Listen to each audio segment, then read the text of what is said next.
October 2021. Holy crap balls. Has this year just flown by? Oh, my Lord. It's crazy. What do we have to talk to you about today? Well, we got some breaking news, or at least it was breaking as the show, as we were beginning to do this show. And you may not have seen it because the news broke on Friday, and then you had the weekend. You know how the weekend news cycle is. Most people just check out on the weekend. But Smith & Wesson is making a big move. This may be like, I don't know, Zach, this could be like the first or second or third seal cracking. This could be like a sign of the revelations. I guess we'll find out. I didn't think this was ever going to happen. Me neither. But this is blowing my freaking mind. It's blowing. I know it's blowing my mind too. I can't. Well, who knows? I mean, who knows? Yes, I have the Duracoat project for you, the one that we've been talking about. Yeah, yes, I got that. And then we're going to talk a little bit about free speech and media, all that on today's super cool, awesome episode of Student of the Gun Radio. Welcome to Student of the Gun Radio, proudly brought to you from the SDS Imports studio. If you want quality that's affordable, visit sdsimports.com. We don't just talk guns and gear, we also discuss current events and politics, because guns are politics. Now sit back and listen louder to your co-host, CEO of Full 30, Jared Markle, and your beloved host, the pimp hand of America, Professor Paul Markle. Yes, indeed. Ladies and gentlemen, let's go ahead and get some housekeeping out of the way. So as you may notice, or you will notice very soon, it is just Zach and I. Zach, the producer, in his producer studio, Howdy. And then me in my studio. Jared is currently on the road. Now, if you're someone who pays attention, you will know why. Because this weekend is the AmCon, the Alternative Mass Media Convention. And what is the Alternative Mass Media Convention? Well, the Alternative Mass Media Convention, this is the 5th annual one. It's put on by the Second Amendment Foundation. They're the title sponsor. But it's also co-sponsored by the Self-Defense Radio Network and the Polite Society podcast. So kudos and acknowledgement to all those folks. Why is this a big deal? Well, it's a big deal because in case you've been living under a rock, you know that when it comes to socialist media, and not only just socialist media, but also we're dealing with essentially search engine censorship as well. We're in a situation right now where the powers that be, whether we call it the big state or big tech or what have you, have just arbitrarily decided that only certain types of speech and topics are allowed to be discussed. And even though things aren't really, they're not illegal or against the law or even immoral, they're not going to let you talk about them. For instance, Facebook, if they think that you are advertising a gun or selling a gun, advertising a gun, promoting a gun, they just pull your post. Instagram does too. You say, well, it's not illegal to own, sell, transport, carry guns. Yeah, but they don't like it, so they're going to censor it. We've got another story that I'm not going to get into right now. I shared it on Student of the Gun's fascist book, and, well, it should be shared on Parler and MeWe and so on and so forth, about how YouTube has just decided that they're going to get more active in censoring. What are they calling it, Zach? They're calling it medical misinformation. Medical misinformation. What does that mean? You say, well, whatever they want it to mean. What kind of semantic garbage are we dealing with here? What do you mean misinformation? Well, essentially, we're going to decide. For instance, I got one for you. When we reported on the Guillain-Barré syndrome and how the Mike Wallace 60 Minutes went back and they did an in-depth research piece. They did an expose about how the 1976, what was it, bird flu, swine flu, whichever flu it was. I think it was swine. How they back then they're like, oh, you got to give everybody a shot, give everybody a shot, give everybody a shot. And so they rushed this vaccine, this flu shot to market, and like thousands and thousands of people had negative effects, negative reactions, and many died, and many were paralyzed. And they said, what? And the crazy thing about that was, so we shared that. We shared the Mike Wallace 60-minute news story about how they knew that one of the side effects of this flu vaccine, or this flu shot, they called it the flu shot, right? They at least back in 76, they weren't lying and calling it a vaccine. A flu shot was Guillain-Barré syndrome, which mirrors and mimics polio. Well, essentially, if you guys don't know, the vaccine the shot gets into your system, and it confuses the body so that the body starts attacking the nerves. And you end up with paralysis and numbness and so on and so forth. And they've known about this since 1976. Then, strangely enough, ironically enough, coincidentally enough, here about a month or two ago, the CDC starts sending out these warning letters to doctors' offices and hospitals and so forth. They're like, hey, just heads up, you might be seeing polio-like symptoms in children as young as 5 years old. So watch out for that. And when they arrive, if they have polio-like symptoms, you are going to diagnose them as. You're like, and this is when you say, what?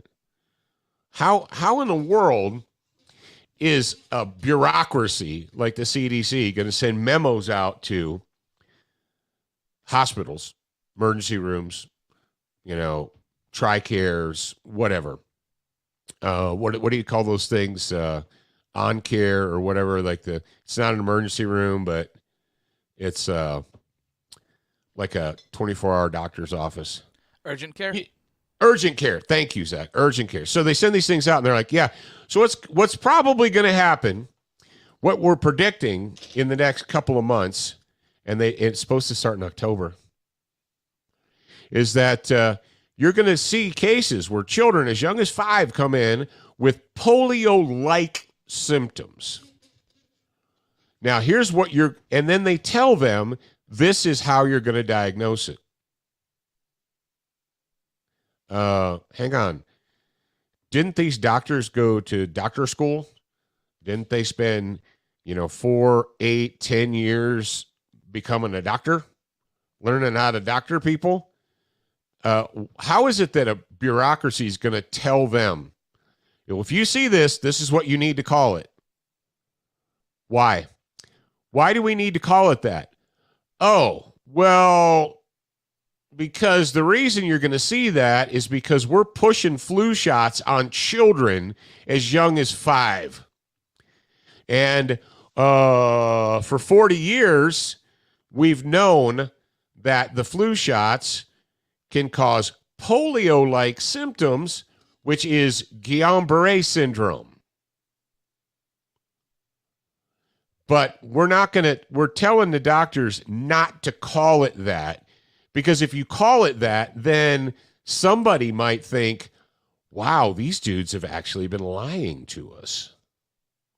They knew all about this, and yet they still pushed it. Yeah. Well, why do I bring that up? Well, all of the stuff that I just said is not speculation. It's actually fact.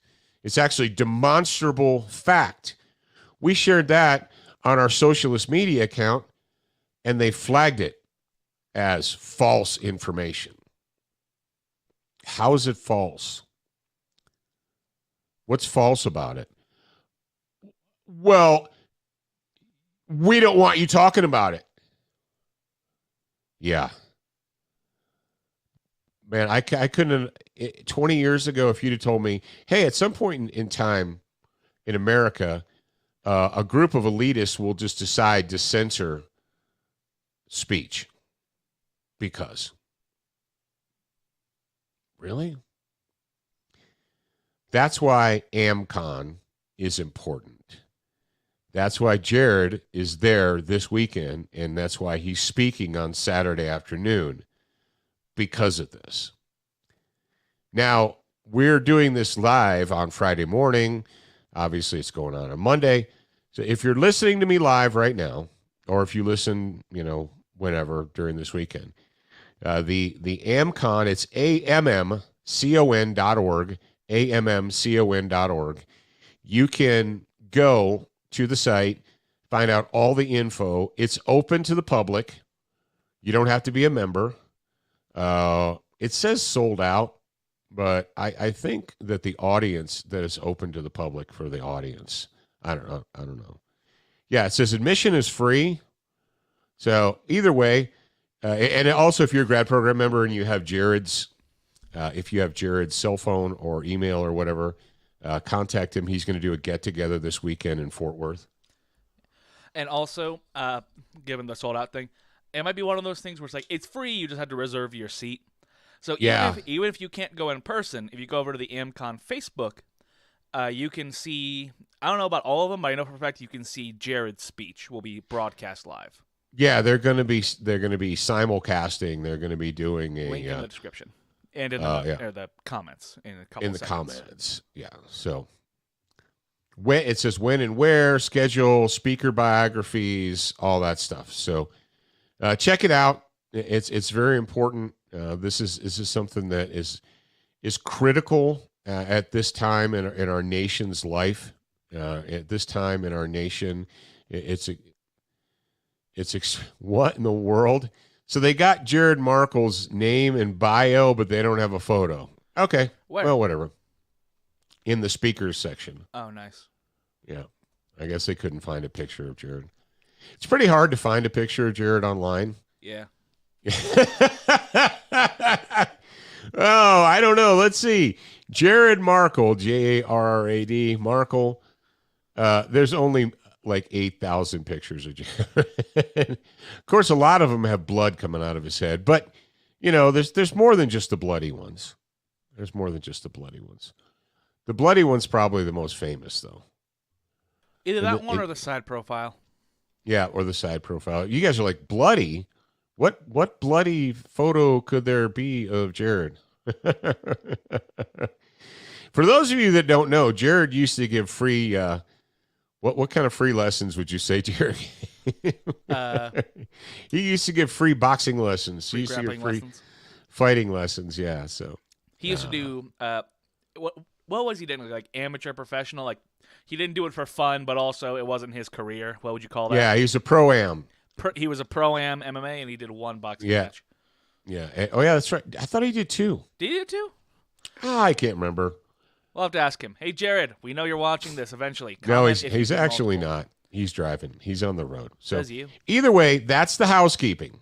So the housekeeping is Jared is not here. He is at the Alternative Mass Media Convention in Fort Worth, Texas this weekend. It's very important that, and you guys can, after it goes, his speech is going to be recorded. You can watch it. So there you go. All right. If you are live on either the Discord or in Fascist Book, we need to come up with a media platform that's friendly to gun people that allows us to do live streaming. Wouldn't you say that's an important thing, Zach? That is extremely important, and it would be very convenient if we could find one of those. It would. It'd be interesting. It would be exciting news if we could come up with one of those. What's Paul getting at? Don't worry about it. All right. Q's and A's and Q's. So if you got them, we got them. It's a brand new month. And so with SDS Imports. Now, we were going to announce the winner of the Flat Dark Earth PX9 on the radio, but the deal is Jared's not here. So what we're going to do is we're going to announce the winner of the September gun giveaway, the PX9. We'll tell you guys who it was, all that good stuff, when Jared gets back. Sound fair? Okay, that sounds fair. But I am here to tell you, since I can do this, that the October shotgun, it's a shotgun, yep. It is the Duo Syst. The Duo Syst, Duo System, and it is a dual action shotgun. This is when you say, a do what now? A dual action? It functions as either a pump action or a semi-automatic gas gun. And you guys might be thinking, how does that work? I know. It's very, actually, it's a pretty doggone slick system. I've got one in my hot little hands to test and evaluate. It kind of looks like a Benelli M4. It's not a Benelli M4, and Benelli is a trademarked word, and we're Benelli M4 is trademarked, but just check it out. The link is in the show notes, and it is a $699.95, so it's a $700 value, and we're giving one away to someone this October. So if you don't know how to sign up, Zach, did we put that in the show notes? www.SOTG giveaway.com. Away.com. Yes, indeed. Yes, indeed. All right, let's go ahead and just jump into the Duracoat firearm finish firearm of the week. How about that?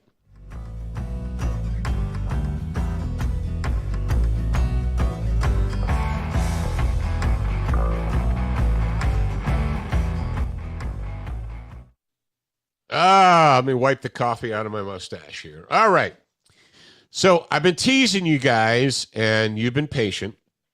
So let me set it up first. You guys, this was basically the summer of shorts, or the summer of love, or this was the summer of the FNFAL for me. This was my FN summer. The FN R1.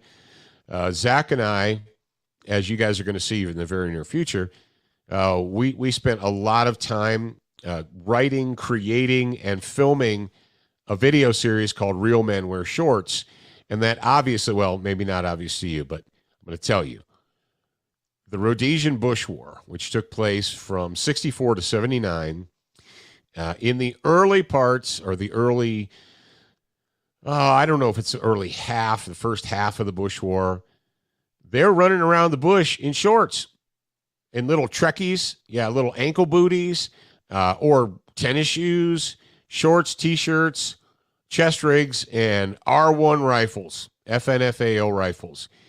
So last spring, I had the idea that I wanted to do a video series about the Rhodesian Bush War and with the guns that were used in it. And because I remember the tales and stories from my youth. I remember being a young teenager, 15, 16, 17. I don't know how old I was when I started buying Soldier of Fortune magazine and Eagle magazine and Gung Ho magazine and all the magazines that were very similar to Soldier of Fortune. Soldier of Fortune was the Mac Daddy. It was the OG. And then, as is very typical in the publishing industry, when one magazine takes off, a topical magazine takes off, others show up to imitate it because they're like, hey, we want some of that audience too. But I remember reading stories about the insurgencies and the rebellions and so on that were going on all over Africa. If you guys know your world history, after World War II, prior to World War II, most of Africa had been colonized by Europe, whether it was Portugal or Spain or Belgium or Germany or whatever. There were European colonies all over Africa, and after World War II, there was this huge shakeup, right? And they're like, well, here's what we're going to do. We're going to give them their, quote, independence. And that's when the map of Africa started changing. If you have a map or a globe from the 20s or 30s or 40s, and then you look at it now, you're like, all these countries. When I remember being a teenager, wondering if they didn't change the name of the countries in Africa like every decade just to keep people on their toes. You say things like Rhodesia or Mozambique or Mozambique. I'm trying to think of a good one. There was the Congo, and then there's it's not the Congo, it's the Democrat Republic of the Congo, and then it's this and that and the other way. Anyway, long story short, it was very interesting to me. I remember seeing the pictures, reading the stories, and I remember seeing the ad, Soldier of Fortune magazine, be a man among men, join the Rhodesian army, right? And those dudes were wearing shorts. So I did a huge summer-long research project. I read four different books written by veterans of the Rhodesian Bush War. I read technical manuals that were written by the British SAS about Bush War, anti-terror operations in Africa. And, of course, if you are a student of the gun, you know that the most famous camouflage pattern to come out of the Rhodesian Bush War was what? The baby poop, right? The brushstroke baby poop. The brushstroke baby poop camo. Yes, indeed. I was talking to a friend of mine at DS Arms when this all got kicked off, like months and months ago. And we're talking about Duracoat. And I said, have you seen the Duracoat Rhodesian pattern? And if you go to Duracoat Firearm Finishes and you look up their camouflage patterns, there is one called Rhodesian, right? And it's really nice. When I talked to my friend at DS Arms about that, he laughed. I said, you've seen the one from Rhodesia, or from what you call it? Come on, from Duracoat, right? I said, you've seen the Rhodesian pattern from Duracoat, right? And he said, oh yeah. He said, don't do that. He said, people will crucify you. I said, they'll crucify me. He said, aficionados, that's too nice. He said, a traditional, no kidding pattern, Rhodesian pattern, needs to look like a PFC, took a paintbrush, sat down on an empty ammo crate, lit up a Camel, turned on his radio, started listening to Creedence Clearwater, and painted his R1, painted his FNFAL, because that's what happened. Now, if you guys are history buffs, you'll know that it was about the time that they went to the brushstroke camouflage uniform, the pants and tops and so forth. They a long sleeve military jacket or shirt, and then the long trousers. In the beginning of the war, their R1s were just black. Their FNs were just standard black. They're running around in shorty shorts, T-shirts, sometimes tank tops. And then as things progressed, they changed over and they started wearing the brushstroke camouflage uniforms. And that was about the time that they issued the order, start camouflaging your rifles. Now, you got to remember, this is the late 60s, early 70s in Rhodesia. They didn't have Walmarts, Kmarts. These dudes are out in the boonies. They're on military bases or they're in forward operating bases. They couldn't just run down to the store and grab cans of Krylon, right? And Duracoat didn't exist. So what did they do? They sent these kids, these PFCs and privates and whatever. The first sergeant got them all together, or the platoon sergeant, and they marched them off to the motor pool. And they went to the motor pool sergeant and said, hey, we need to camouflage your guns. And what did the motor pool sergeant have? Cans of paint. He had cans of green jungle green, dark jungle green paint. And then he had cans of this weird yellow. It's not really yellow. It's not really green. It's not really brown. It's kind of if you took yellow and brown and kind of mixed them together. And what do we refer to that as, Zach? What kind of yellow is that? Baby poop yellow. That's right. If you've never had a baby, you don't know. But at some point in your infant's life, the poo-poo turns to this kind of brown yellow color. This brown yellow mustard poop. That's the kind that shoots out the back of the diaper. Those of you who never had kids, if you've had kids, you're like, brother, testify. It's the brown, the gray poupon type baby poop. That's the one that shoots out the back of the diaper up into the onesie, and you're like, oh man, I'm just gonna take this kid straight to the bathtub, throw everything away, hose him down. So the baby poop camo is probably the most famous camo that came out of Rhodesia. Is it ugly? Yeah, it's ugly. Does it look like a 19-year-old sat down with a paintbrush and liquid paint and dipped it into a can of paint and painted his rifle? Yeah, that's what it looks like, because that's what they did. Now, finding the exact colors of baby, if you go into a paint store and say, I need baby poop yellow, they're going to look at you like, all right. We have saffron and cinnamon, and we have daisy. We don't have baby poop. All right, what do you have? Well, I did an actual brush stroke camouflage pattern with liquid paint, not Duracoat. It was actual liquid paint on my R1. But this whole time I was doing that, I knew that I wanted to do a Duracoat project. So I called Amy and I said, Amy, talk to your dad, Steve. Steve is the mad scientist. He is the founder, the MF CEO guy of Duracoat. And I said, you guys don't have a baby poop yellow in your catalog? And she's like, no, we don't.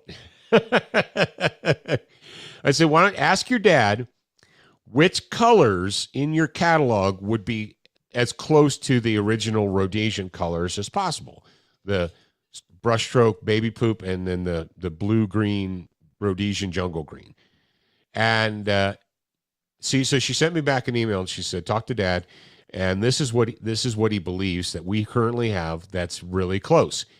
We have the Russian Spetsnaz yellow, which is kind of a brown yellow. It's kind of a yellow brown, right?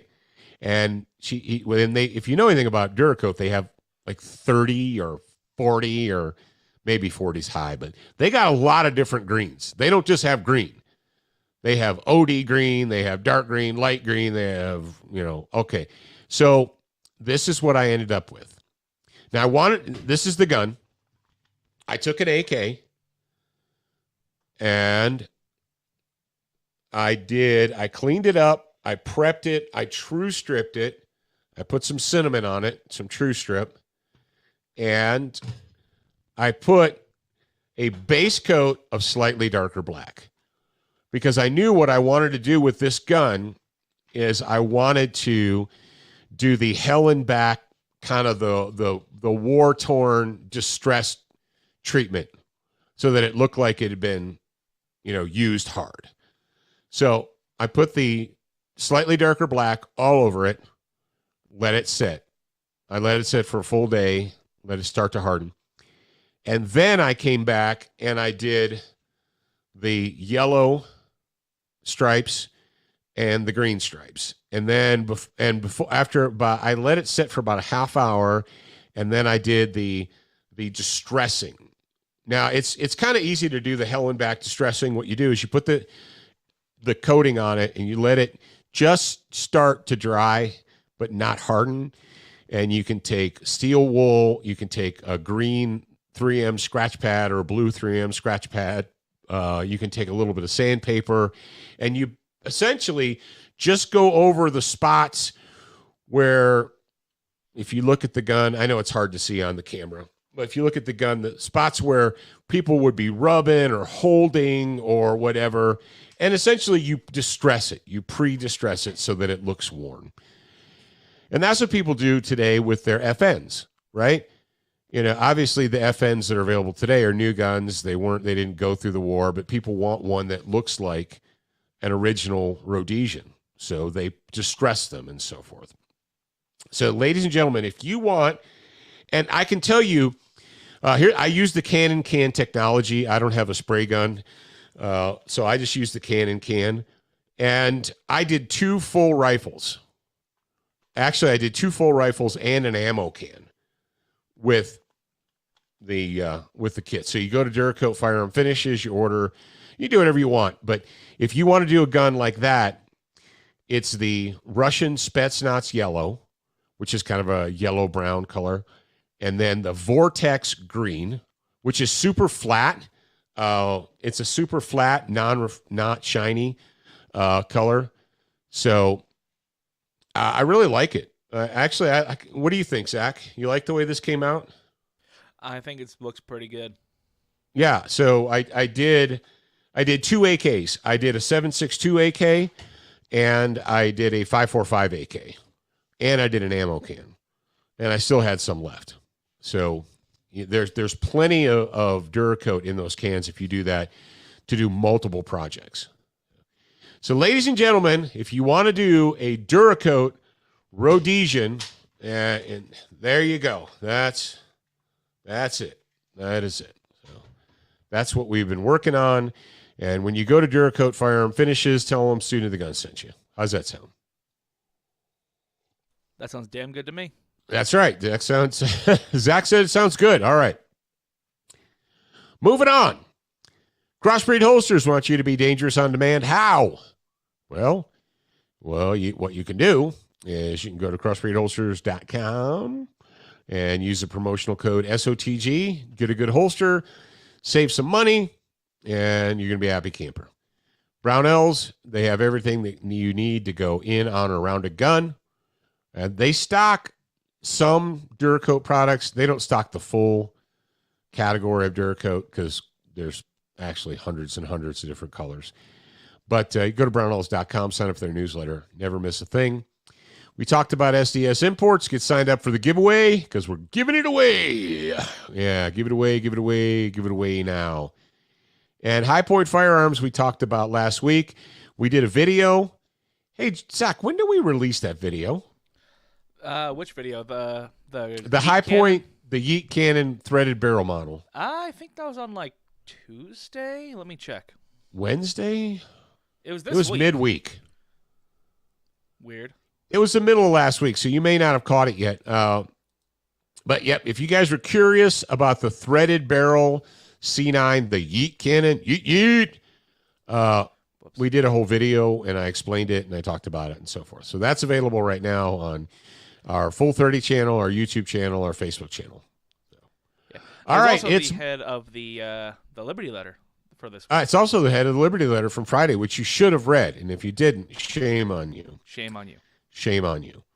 All right, I'm going to be quiet, and now you're going to perk up your ears and listen. Attention, new listeners. We produced a complimentary online training course called 7 Training Tips That Could Save Your Life. Get instant access by joining the Student Lounge for free at studentofthegun.com. Do you watch Student of the Gun TV, read the blog, and follow us on Facebook? If you answered no to any of these questions, you are wrong, but you can easily fix yourself. Go to studentofthegun.com to find everything SOTG.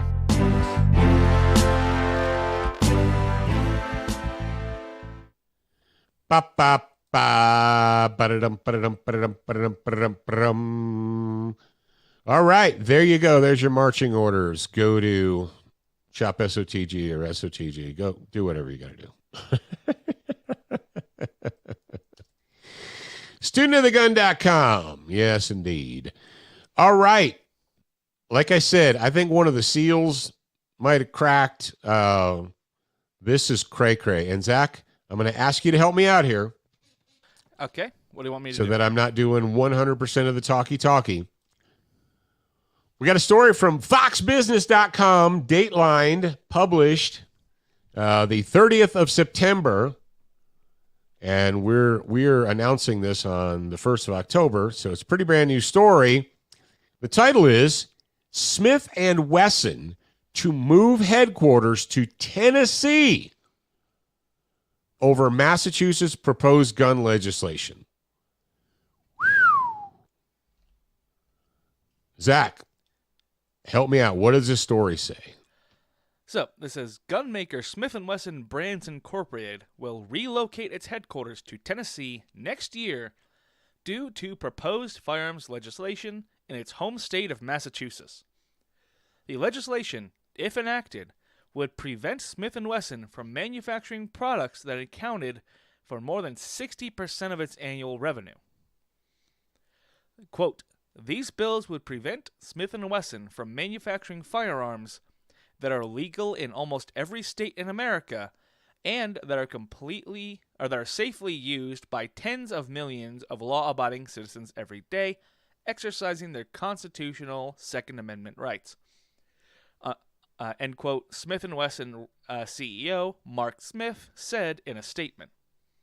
Yep. Smith & Wesson has been located in Springville, Massachusetts since being incorporated in 1852. Yep. That facility will remain operational, but others in Connecticut and Missouri will close as part of the consolidation. Upward of 750 jobs will move from these facilities to the new headquarters in Maryville, Tennessee. Employees who cannot make the move will be offered enhanced severance and job placement services. Oh, yeah, that's important. That's important. Got to give them job placement services. All right, so this essentially what has happened, Massachusetts is a fantastic example. Zach, what have we been saying about gun control since we turned these microphones on 8-9 years ago? That there's never enough? That there's never enough. They will never be satisfied. They will never say, okay, that's good, leave the people alone. Never. England is proof of that. New York is proof of that. Massachusetts is absolute proof of that. Now, oh my Lord, and probably around 09, 08, 09, 10, I don't know. It's been well over 10 years since I visited the Smith & Wesson facility. I went to Massachusetts. I was invited to go with a bunch of other media people. I think we flew into Connecticut, and they picked us up at the airport, and then they drove us down to Springfield. But kids, when I went there, it was weird because we toured the Smith & Wesson facility, and it's enormous. It's massive. The current facility predates World War II. We toured the whole thing. We got to see how they made the revolvers and the autos, and we got to see how they made the rifles. We got to see 100-year-old, not forge, but a what do you call it? It's a forge. There's the forgings and castings. There's forgings, castings, and what else? But we got to see the whole thing, and it was really interesting. Because there's literally hundreds of years of history in that building, right? Which to me was very interesting. And off of away from the manufacturing plant is the Smith & Wesson Academy, right? It's a separate building, and it has live fire ranges, and it has a pro gun shop in the middle. And we went there. Pulled up, we go inside, we go into the pro shop in the middle, there's all the guns and gun counters and everything, and you go off to the left, and there is a range, right? And then off to the right is the Smith & Wesson Academy law enforcement training area. So, it was obviously a private event, and Smith & Wesson and their people put out, in the booths, they had the booths there, and Each booth, they took a different handgun for us to try out. Okay, awesome, right? So I picked up a Smith & Wesson M&P. I don't remember if it was a 9 or a 40 or whatever at the time. Picked it up, inserted a magazine, racked it, pointed at the target, and I start pressing the trigger. And it's not going off. And I know, I've shot an M&P before. I know what the trigger's supposed to feel like, right? So I set it down, and I walked over to raised my hand, and I waved at the Smith & Wesson rep, and I said, something's wrong with this gun. He said, well, what do you mean? What's wrong with this gun? I said, the trigger's it's crazy. And he said, oh, no, that's a Massachusetts legal trigger. And I said, what are you talking about? He said, oh, yeah. In Massachusetts, the Attorney General has decided that double action pistol trigger weights have to be X. I said, and I looked at him like he had lobsters crawling out of his ears, like Ralphie. Like, what? He's like, yeah, here on this side, we're only allowed to put out the Massachusetts legal approved guns. Okay. I said, well, where are the good guns? And he said, well, all law enforcement in Massachusetts, law enforcement is exempt from all those rules that apply to the peasants. So they have the good ones on the other side. Like, okay. And I had asked a person who doesn't work at Smith & Wesson anymore, but he did then, why in the name? So essentially, back then, 10, 11, 12 years ago, I'm not sure when exactly it was I went there. At that point in time, the guns that Smith & Wesson manufactured, only about half of the guns that were being made, maybe less than half, could be purchased by a tax slave living in Massachusetts. I'm not going to say citizen because you're not a citizen. A tax slave. So they couldn't even sell half of the guns that they made there in the state they make them in. But they were allowed to make them, and they could sell them to law enforcement because, of course, if you work for the government, you're exempt from the law. Because that everybody knows. Zach, do you know that, right? You know that in a representative republic, the first thing you do is you exempt people who work for the state from the laws that you make to apply to the peasants. Yes.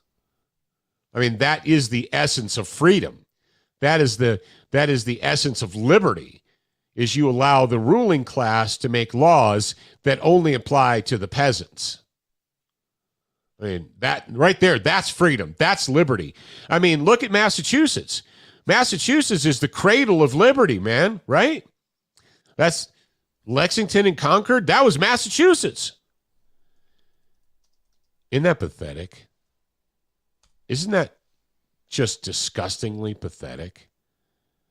How a state that was once the cradle of liberty in America is now just a sick shell of what it once was. It's a totalitarian, authoritarian state where the people are treated like a subset, like second-class peasants. But Smith and when I talked to digress, when I talked to the gentleman who doesn't work for them anymore, and I said, why in the ever-loving hell don't you leave this crap-filled state? And the way it was explained to me, like I was a 5-year-old, was, you don't understand the cost and expense of relocation. Like, yeah, I do. And it's like, no, the powers, and see, the thing with Smith & Wesson is they don't just have a president who's a dude and he gets to decide what happens with the gun company. small companies do. Small companies, like, they have a president, a vice president, and they, like, 2 or 3 guys get together in a room and they're like, what are we going to do with this company? Here's what we're going to do. Now, Smith & Wesson has a board of directors. They're publicly traded. So to get the board, and the sick thing about a board of directors at a publicly traded company like that is, as long as they're making a profit, they don't care. We don't care. We don't care. Are we making a profit or are we not? Yes, we're making a profit. Okay, then leave it where it is. That's how boards of directors and investors act. So what happened? And see, Zach. I'm so used to saying Jared. Hello. This is when, what did we say about a month or two ago when I said that the people who hate black rifles and they hate the AR-15 and they hate the fact that Americans have these assault weapons, right? They hate that. And they want to pass laws to make them illegal and ban them and register them and right? It's those same people that created a situation in the United States that brought it about. You see, as the dearly departed Rush Limbaugh said many, many, many, many times, liberalism generates the exact opposite of its stated intent always. So liberals say, we don't think that peasants should own guns because guns are bad and guns are dangerous, and certainly no one needs to have one. They say that. And then they push and push and push and push. If it wouldn't have been for the Clinton-era crime bill of 1994, there wouldn't be 15 million or 30 million or however many million AR-15s in the hands of American citizens right now. Because in 1994, the AR-15 was a niche or a niche object. Most gun owners didn't have AR-15s. Most gun-owning Americans knew that they existed, but they weren't really interested in them. They were more interested in their shotgun or their deer rifle or their pocket J-frame or whatever. They were, seriously, in the 90s, the percentage of people who are, quote, gun-owning Americans that had these black rifle type guns was pretty small. And the average American gun owner wasn't really concerned about it. They're like, yeah, I know they exist, but whatever. I don't need one or want one or whatever. Was nowhere near the way it is today. I mean, and I can tell you why, because the number of companies making AR-15 style guns in America was, you could name them on one hand. You had Colt, which was the Mac Daddy.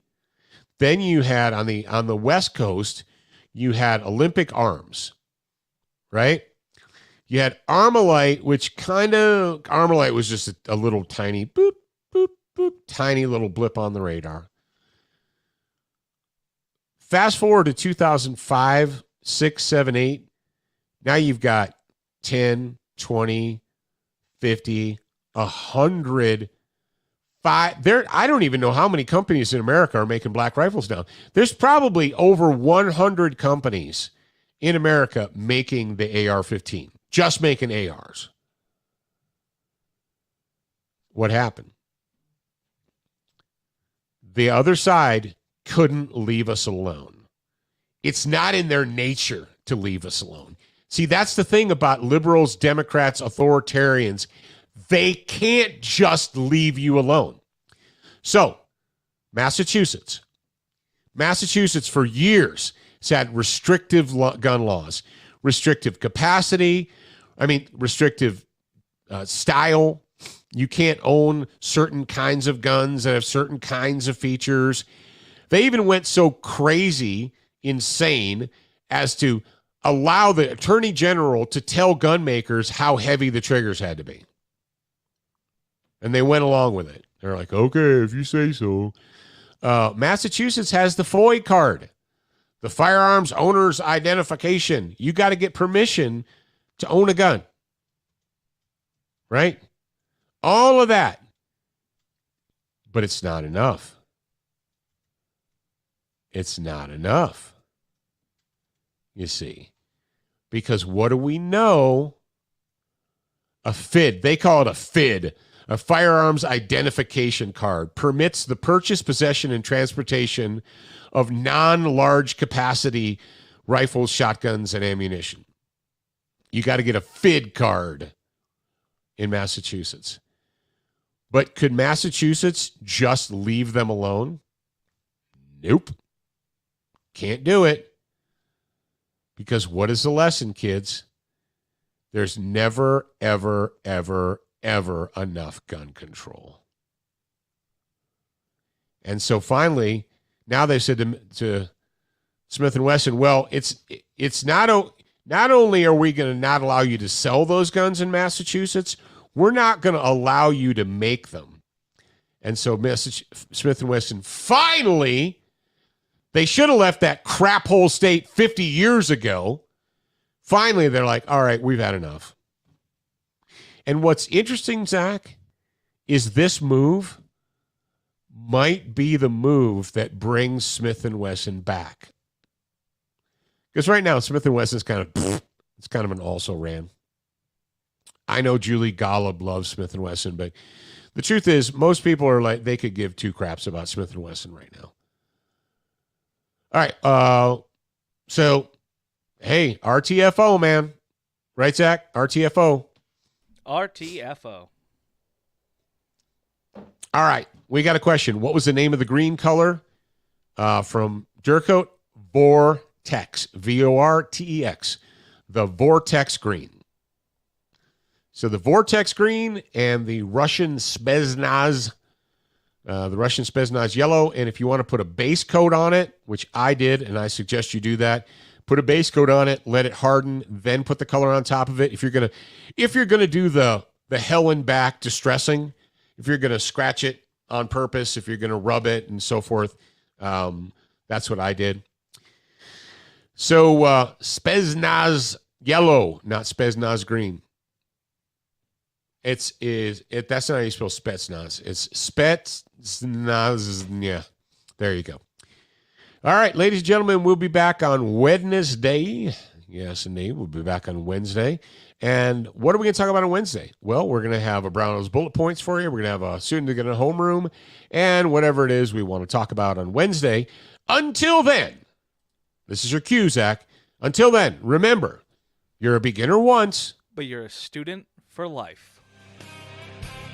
We appreciate your reviews. If you haven't left a review or updated yours recently, head on over to Facebook, iTunes, Stitcher, iHeartRadio, or your favorite podcast player to voice your opinion. Don't forget to join us at the Student Lounge, a place for like-minded individuals to learn, connect, and support each other. No chicanery will be tolerated. Remember to check studentofthegun.com daily for new, free content and giveaways. Watch, listen, read, shop, and connect at studentofthegun.com. Are you a social butterfly?